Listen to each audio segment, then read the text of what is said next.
You can interview in any indie wrestler in the world, and they'll tell you that they'll drive 4, 5, 6 hours to and from a show to make Crazy. $60, come back at get home at 2 in the morning, 3 in the morning, and go to work at 7 a.m.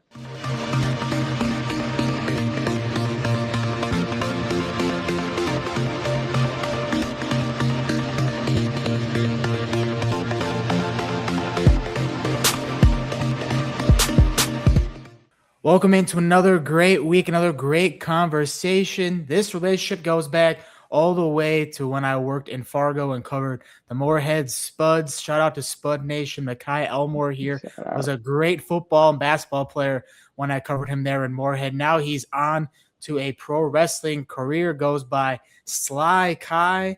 How we doing today? I'm doing good. How you doing, sir? I'm doing great. Good to be here with you. First wrestler on the podcast, so Yeah. let's set the tone here. Like I said, a little bit of your background. You were a basketball and football player. Went and played football in college for a year as well. What led you to wrestling? Um, Honestly, I don't really have a straight, clear answer to that.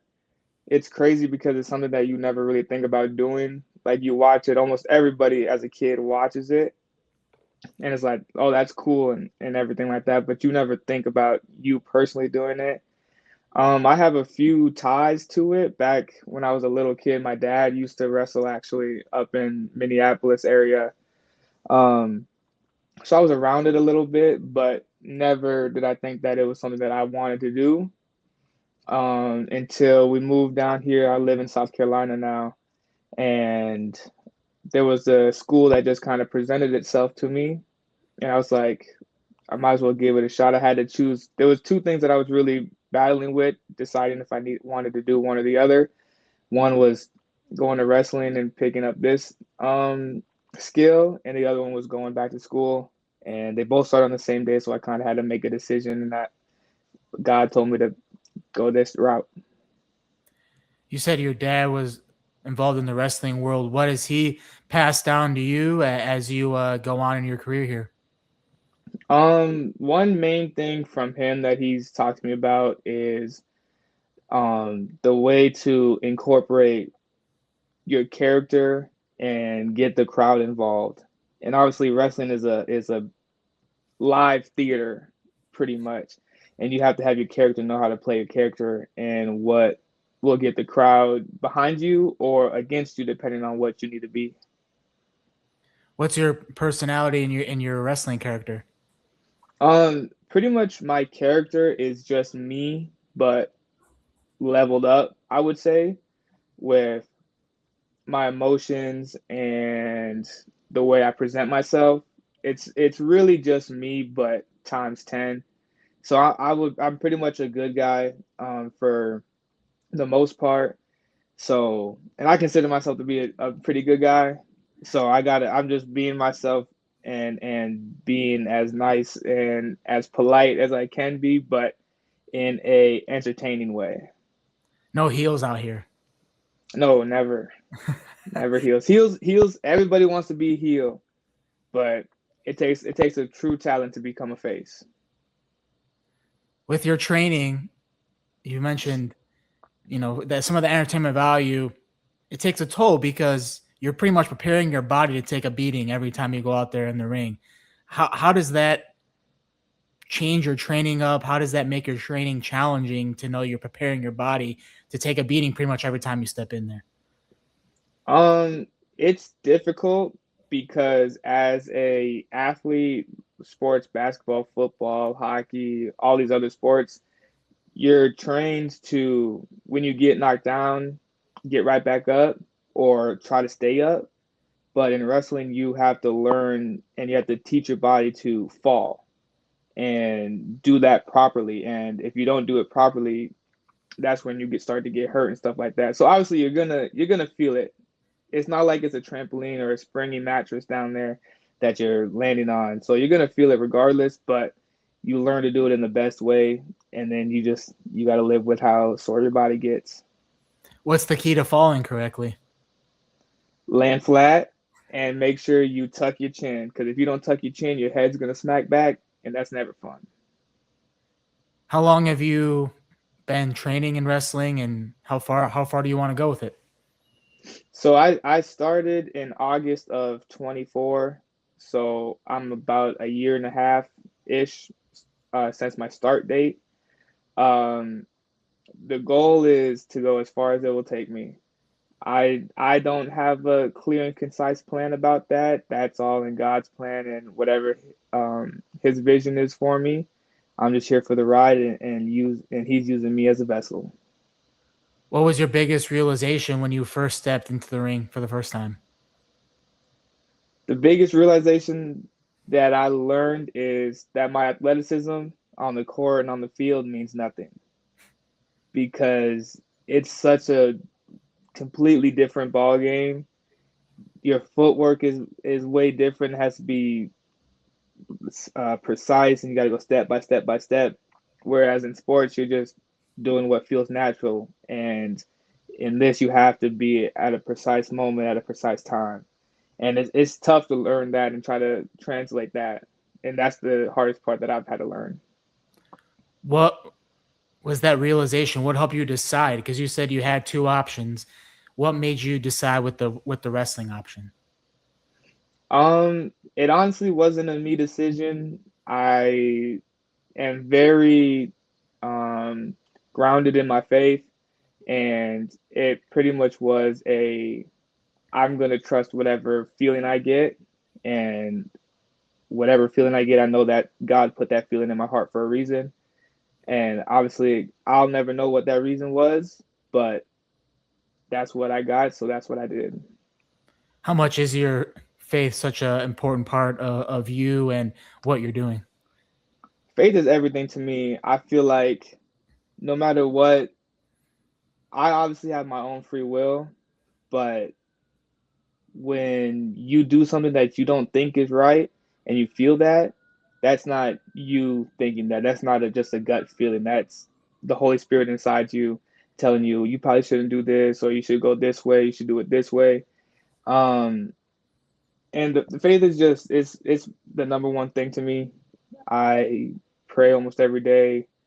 I read the Bible. I like to spread the word around, and that's what I think God is using me for is going around wrestling and helping spread His word throughout the wrestling industry to try to get more people on their path towards God.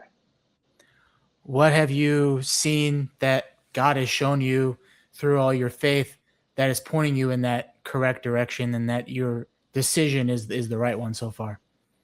So far, He's just showed me more opportunities than I could have even imagined.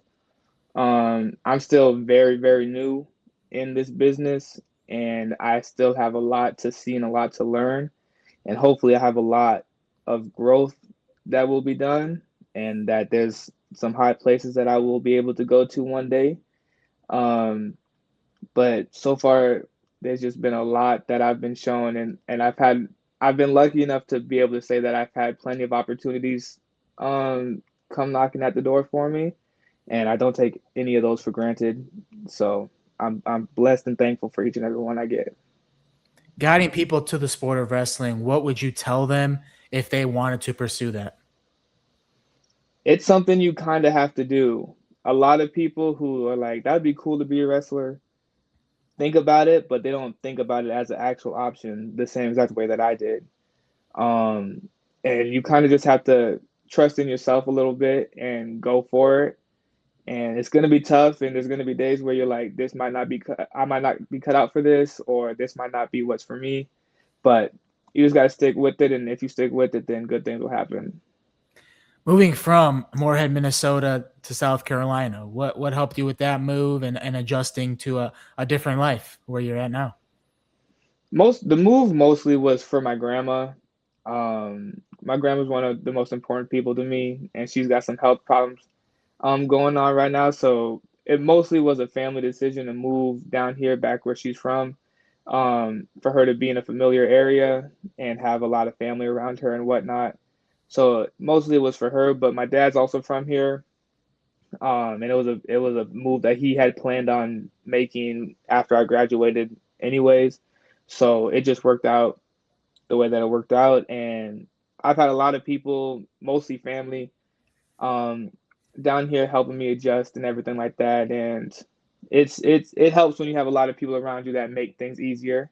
Because obviously, I'm coming into a place. I came down here, visited many times throughout my life, but obviously never living here. So you still got to make that adjustment from moving from one place to another, and it's completely different.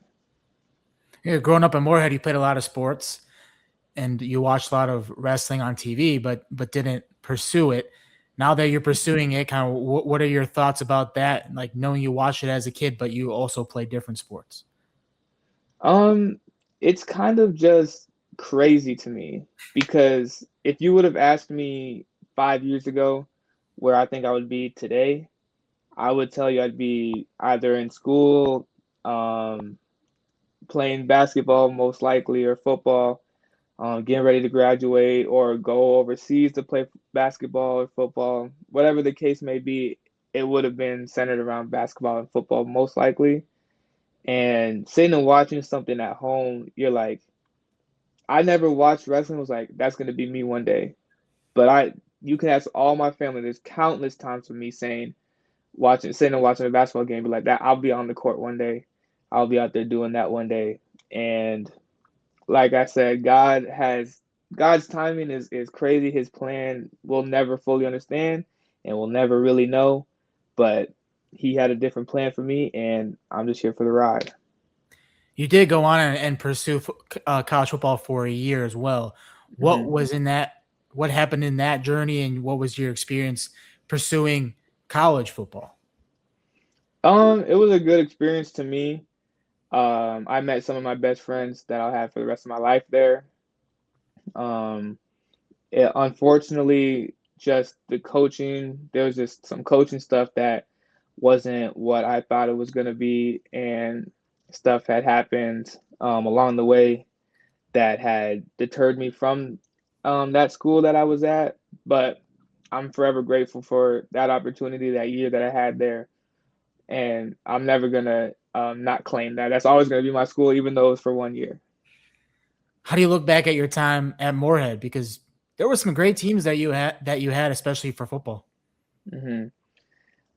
That's the same thing. Moorhead will always be my home, regardless of where I'm at in life, regardless of where I'm living. Moorhead's always my home. Um, some of the teams, again, same as college. Some of my best friends that I'll have for the rest of my life was on those teams. And we definitely had some talented teams that could have done a lot of stuff, like that team that we had that won state for football.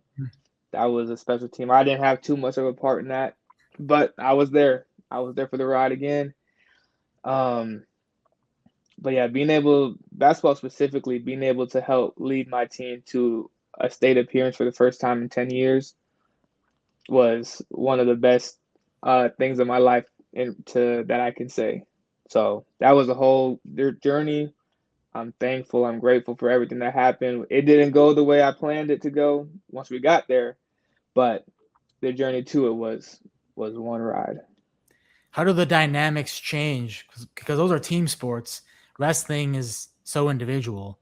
How does that change the mindset and change what you knew growing up to now be in such an individual sport? Um, I wouldn't necessarily say it's an individual sport. Obviously, it's going out there and it's a one-on-one type of thing, maybe two on two, maybe three on three type of situation. But I would count this just as much of a team sport as any other because, like I said, it's live theater, and I'm going out there and I'm working with somebody. And for all those people that want to say it's fake, it's not fake. Because I want to see all these people come and try to jump off a 10-foot ladder and tell me that it's fake when you land, Yeah. because it's not fake. But I'm coming out there and working with somebody, and my job is to take care of you. Your job is to take care of me. My job is to make you look good. Your job is to make me look good. It's a partnership in itself, and obviously the story of it all is that me and this person really don't like each other, and that's the theater aspect of it. But in reality, we're still taking care of each other. We're still working together. How do you see? You said you see this as a team type thing because you're in the ring together. But with wrestling and the training and everything, how do you describe the different levels of the theater and moving up in the sport and how that works? Mostly it's an effort thing, I would say, and who you know and who sees you. Because on as unfortunate as it is, wrestling is a big nepotism sport, Mhm. and it's all about who you know when it comes to stuff like this. Because if you know somebody that's been in the business for 5, 10, 15 years, you have a better chance of moving up in the ranks quicker than a lot of other people have the ability to. And some of those people could be way better than you, but unfortunately for them, it's just you know somebody that they don't, and that's just kind of the way it goes. Um, but the training aspect of it is a lot more cardio.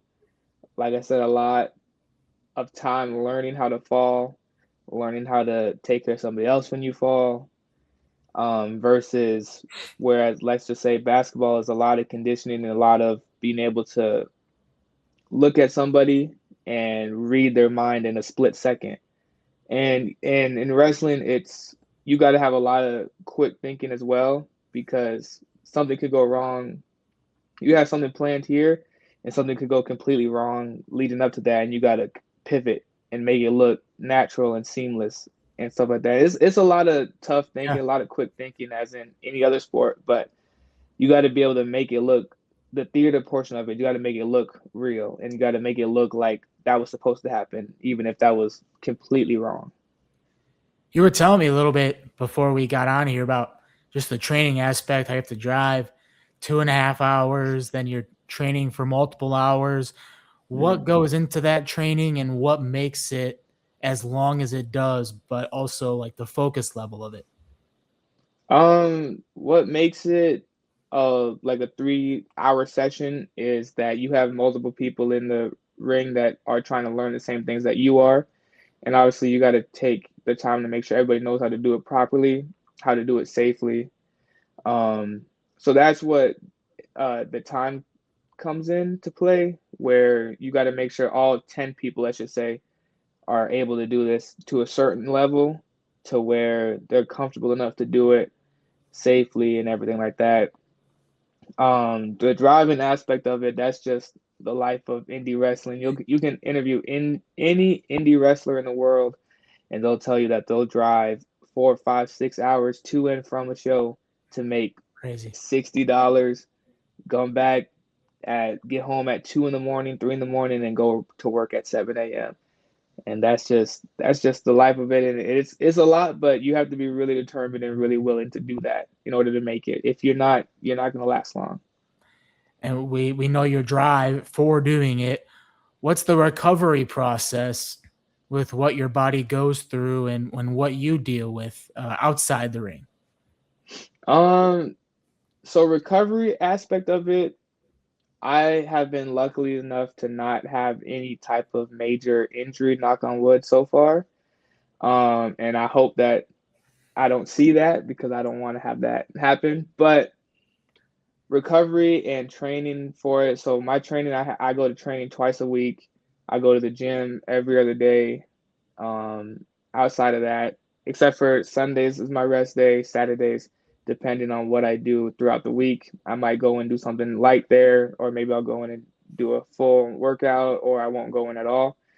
Um, so those 2 days are very important to keep your body up. But for a lot of wrestlers, Saturday and Sundays are days that they're wrestling, so they got to take the time to recuperate their body from the night before, spend that time, whatever they need to do, massage gun, rolling out, stretching, whatever the case may be. You got to really take care of your body in order to be able to do this, because there's some people that are putting on 3, 4 shows a weekend, and if you don't treat your body the right way throughout the week, drinking water, protein, stuff like that, you're not going to be able to sustain that level that you want to be at. How do you know when your body's ready to step into that ring? It's kind of a feeling. I don't think anybody's body is like, oh yeah, I'm perfect to go. Because as a wrestler, you're really never 100%. You just got to give 100% of what you got. And once you get in the ring, it's like nothing else matters.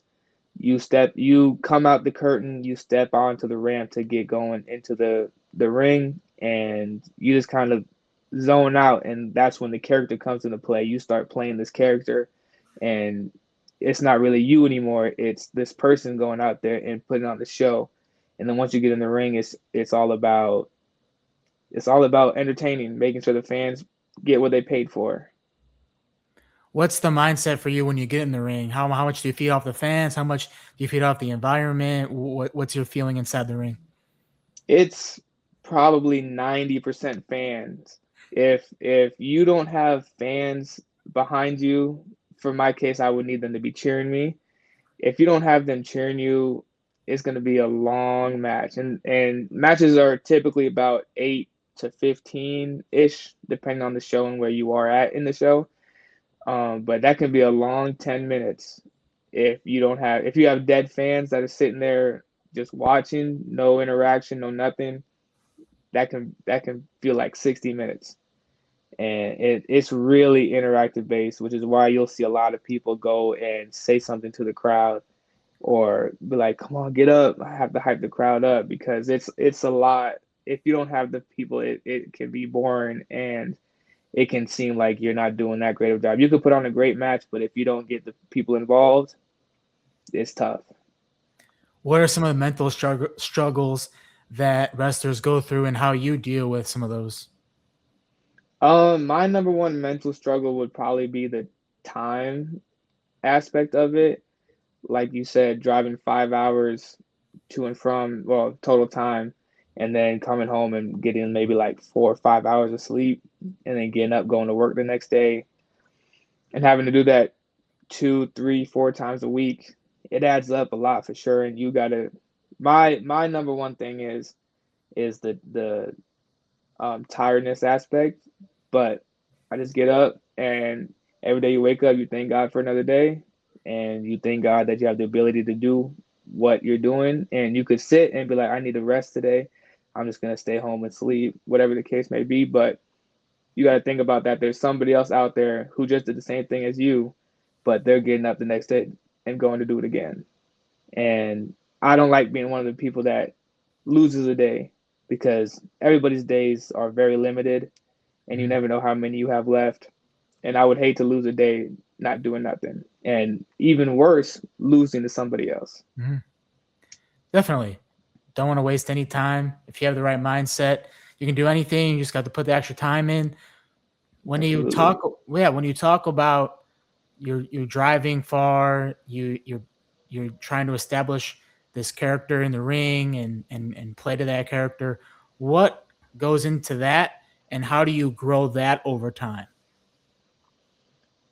That is a very good question. It's really all time based and growth based and repetition based because you obviously want to grow your character and you want to perfect your character as much as you can.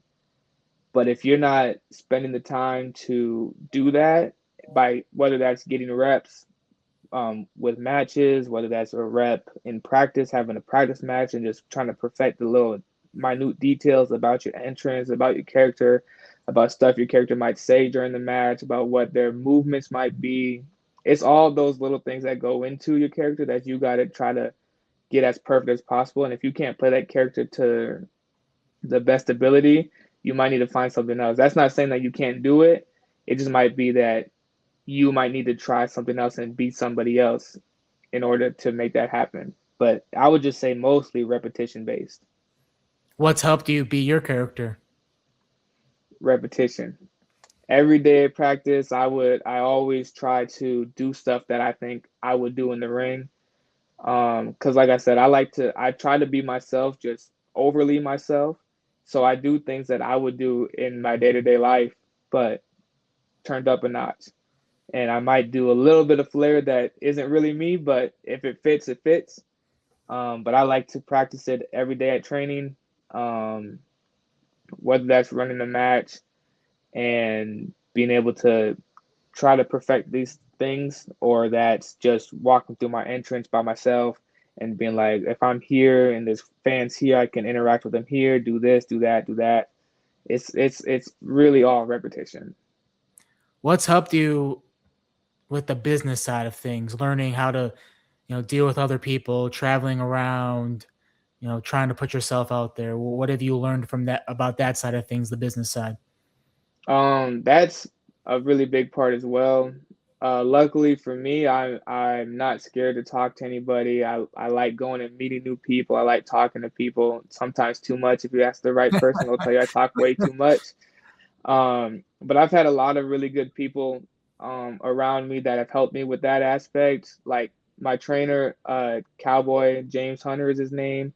He's been in the business for 25 years, so he's been through a lot. He's seen a lot, and he knows what to expect and what to do the right way. Um, and that's all he preaches that more than actual wrestling itself. He's like, you need to be able to be a respectable person to where people see you're coming to a show and that you're on a show and they are excited to see you. They're happy to have you there. They're not going to be regretting that you're there. So he's helped me a lot learn the ins and outs. And then also one of my good friends, D'Angelo, he's helped me a lot as well because he's kind of the same way. He's fairly new-ish in the business. He's only been at it for about 3 years, but he's had a lot of opportunities as well, um, from the business aspect of it, from being able to put on a show and people seeing it and be like, "You did really good out there," and then it's all word of mouth. And when you see somebody who has a very good reputation and their words are they mean something to a lot of people, if that person sees you and they tell other people about it, then that helps your name grow even more. What is that relationship with trainer and wrestler? Because they're right there with you the entire way. hmm it all depends. Obviously, it's the same thing I would say as any coaching. Um, Coaches are gonna just people are gonna mesh with other people better. Some people are just gonna sit and learn. Some people are gonna sit and try to grow a relationship. But I would say my trainer's very good at trying to be the most personable person he can to everybody. And like I said, not everybody is going to be talkative as much as I am or as much as another person might be, but he always sits down. He takes the time to sit with you one on one to tell you, hey, you're doing this really good. Keep at it. Hey, you need to work on this a little bit. Let's just try to work on that, focus on that. And he's never shy to stay later or come in early to help you out if you ask him to work on something. So he really does look out. D'Angelo looks out a lot. And there's a lot of people that show up that are there and willing to help you. Always good to have a great support system. Sounds like you have that. When's the next time you're Absolutely. you're stepping in there? Um, I have a show coming up on April 21st, Tuesday. I'll be having a match there at my it's actually at my school, the dojo in Augusta, Georgia. So that will be having a match there. And then there's this lucha wrestler named El Hijo de Black Panther, which is the son of Black Panther. Mhm. He is actually wrestling in this Friday. Same in Augusta, Georgia, week of the Masters. So there's a lot of people out there. Yeah, Masters Um, Augusta's a place to be. You know. it sure is. It's we got my school is having a show on Thursday, and then they're having the Lucha show on that Friday. So it should be a lot of people who are in for the Masters that see that and be like, let's go check it out. So there should be a lot of new faces out there. Where can people follow you at and see where you're going to be going next?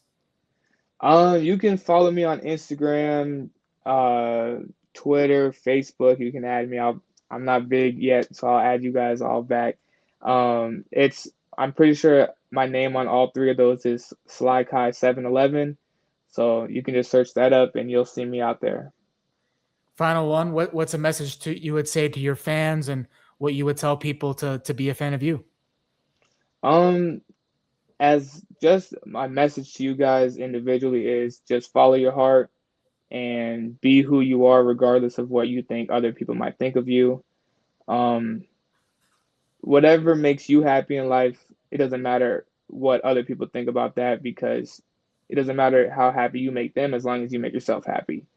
Um, my biggest wish and prayer for everybody is that everybody finds God and everybody is a follower of Jesus Christ and lets Him lead the way through your body, and you help spread the word out, um, of the gospel and everything like that. That's really the most important thing to me.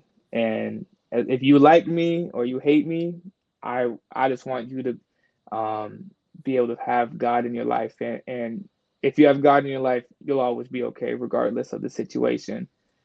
Um, and that's really all I can ask for.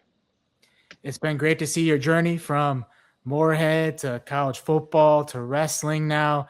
And it's great to see that you have a strong faith as well and you're pursuing something that you believe in and God believes that you can do. So I wish you Mhm. all the best going forward. And thanks for hanging out with me at Cousins Conversations here.